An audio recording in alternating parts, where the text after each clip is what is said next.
next week for you guys to kind of fine tune before the lights come on? Well, this is the last stages. We got to get the final stuff in, clean up a lot of the things that we do have in.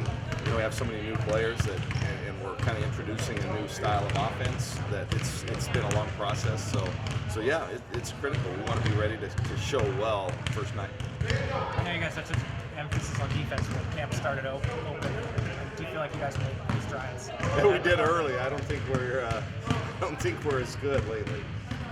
We might have to go back to Camp Garden for a couple of days, and we actually had that planned next week. I think early on you're just trying to put so much stuff in that sometimes it's difficult to maintain in every phase of the game. I think our defense has slipped a little bit. Do you think a lot of the newcomers have good defensive backgrounds from their play?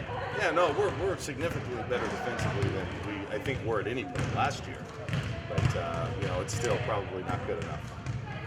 Some of the players have described Maite as a true point guard. Is that accurate, and how much does that help what you want to do? Yeah, she is. She's a true point. Has the mentality of the point guard. Wants to get everybody else involved. She's a great organizer, which is nice. I'd like to see her kind of attack the basket, put a lot more pressure on the defense in that regard. But she can really manage the offense, so to speak, and she's a natural at it. The language has been an issue for her. Sometimes it's difficult to kind of hear what she's calling. That's why everything that we have also has a hand signal or a hand call. We don't normally do that, but yeah, she's been terrific. Have you thought about learning Spanish? I know it a little bit. Unfortunately, like most people, I know all the bad words. That's the first thing we learn. But no, I try to give her what I've got, and she laughs. She doesn't understand what I'm saying. A lot of new faces. How deep a bench you gonna run this year? You gonna run 8, 9 deep? How far do you think you go? Well, right now we're 12 deep. Everybody has a chance right now. We'll see how that works out. At some point, you'll tighten it up. But the reality is, we've got, I think, really 10 or 11 that can play minutes for us. I right now have a true top 8, that I think we'll go with, which I think will give everybody ample rest and give us some continuity. How much are you switching things up in terms of X's and O's from last year? Is it just a continuation, or are you adding a lot? Yeah, well, we're still going to stay with a lot of the ball screen action that we did last year that we had to do out of necessity just because we were so small. I've always gone with kind of a double post set, played through the high post and a lot of high-low stuff. And with the addition of Jacinta, Liz Brenner, and Lauren Yearwood to complement Jill, now we have 4 true post players who can play that style. So we've got kind of 2 different motion offenses that we can run. Can you compare with to challenge Jill for her senior year? She's already put up all the stats. Yeah. Is it more of just be a winner?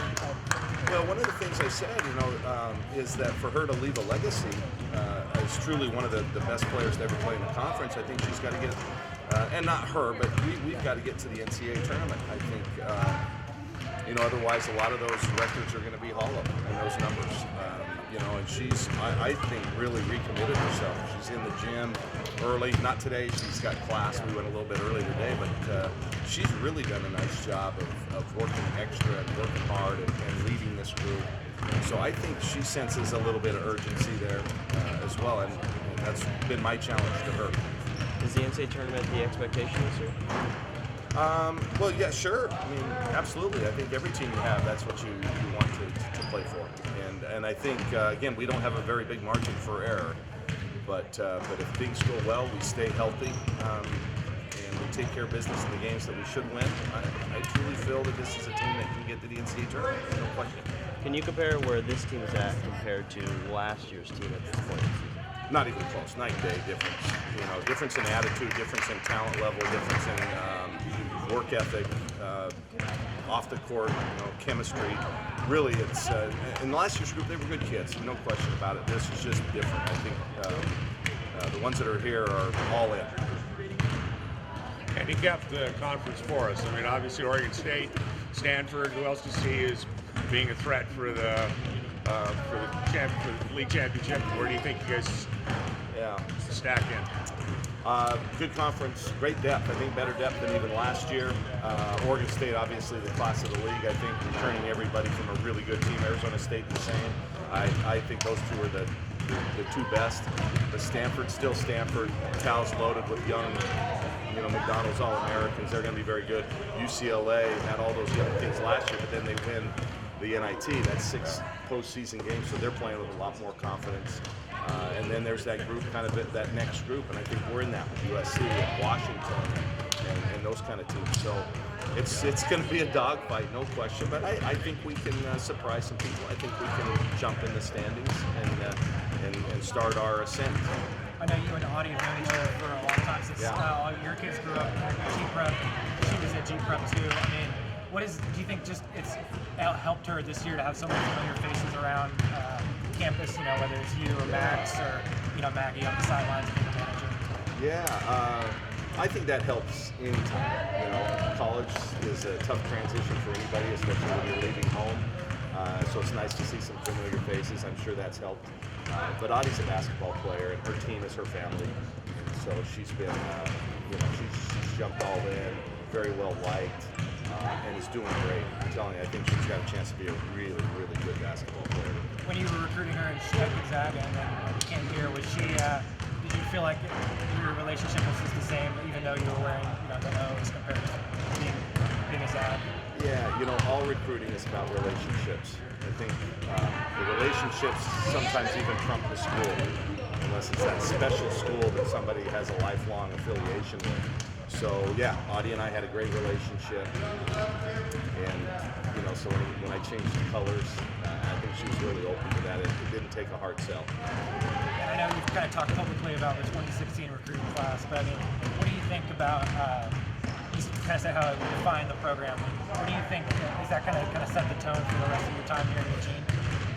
For the rest of Well, yeah, we're expecting a really good class, to sign with us next week, and yeah, it's going to be the kind of class that that people will take notice of. That really could put us on the map. Not to put any pressure and not to belittle what we have here. I think our 15 class is terrific. We could, all 3 of our freshmen this year could be in our rotation. So yeah, but we're excited about it. It's pretty cool. But they're good on paper. I mean, we like them, and we think they're going to be great college players. But until they get here and produce, we won't see. But we set our sights from day one on the 2016 class. Again, it's about relationships. And so we had an entire year and a half to develop those relationships with those young men. And like I said, we're expecting a big day next week.